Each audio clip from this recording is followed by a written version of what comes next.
আসসালামু আলাইকুম সুপ্রিয় দর্শক, আশা করি আপনারা সবাই সুস্থ আছেন। সুপ্রিয় দর্শক, আপনাদের সামনে আজ আমি একটি গুরুত্বপূর্ণ তথ্য নিয়ে এসেছি। কারণ হিজবুল্লাহ ইসরায়েলের আয়রন ডোম ধ্বংস করেছে। শোনা যায় গত পরশু গোলান মালভূমির কাছে কিরাত সামোয়া নামক জায়গায় এই ঘটনা ঘটে। সেখানে 4টি আয়রন ডোম আকাশ প্রতিরক্ষা মোতায়েন করা ছিল ইসরায়েলের। হিজবুল্লাহ তা ধ্বংস করে।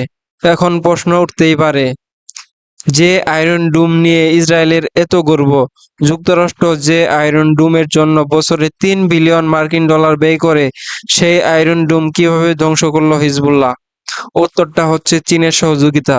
এখন একটা কথা বলতেই হয়, আমরা চীনকে যতই নকলবাজ বলি, তবে সেই চীনই কিন্তু পুরো পৃথিবীতে সস্তায় অস্ত্র বিক্রি করছে। একটা সময় ছিল পশ্চিমা বিশ্ব বেশি দামে অস্ত্র বিক্রি করত, তখন গরিব দেশগুলো অস্ত্র কিনতে পারত না। বাংলাদেশও এর বাহিরে নয়। বাংলাদেশের অধিকাংশ অস্ত্রই চীনের তৈরি। চীন পৃথিবীতে সক্ষম চীন পৃথিবীতে ক্ষমতার ব্যালেন্স রক্ষায় গুরুত্বপূর্ণ ভূমিকা পালন করছে। এই চীনই অ্যান্টি রেডিয়েশন প্রযুক্তি ইরানকে দিয়েছে। এই ধরনের ক্রিটিক্যাল প্রযুক্তি ইরানকে দিয়েছে, এটি কিন্তু কম কথা নয়। কারণ খোদ যুক্তরাষ্ট্রের মতে অ্যান্টি রেডিয়েশন প্রযুক্তি চীন, যুক্তরাষ্ট্র ও রাশিয়ার কাছে আছে। তবে চীন ইরানকে এ ধরনের প্রযুক্তি দিয়েছে, আর ইরান এটাকে ড্রোনের ভেতর ইনস্টল করেছে, যার ফলে এত কম খরচে এটা বানানো সম্ভব হয়েছে। এই অস্ত্রটি হিজবুল্লাহর কাছে দিয়েছে ইরান, আর এভাবেই হিজবুল্লাহ এই হামলাটি করতে পেরেছে।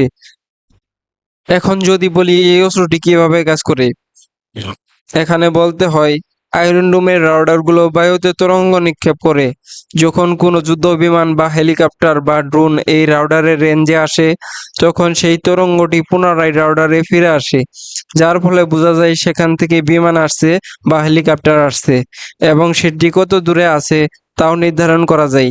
এভাবেই হিজবুল্লাহ আয়রন ডোম ধ্বংস করেছে। সুপ্রিয় দর্শক, এরকম নিউজ আসতে থাকবে। নতুন চ্যানেল হিসেবে আমাদের পাশে থাকবেন আশা করি। আল্লাহ হাফেজ।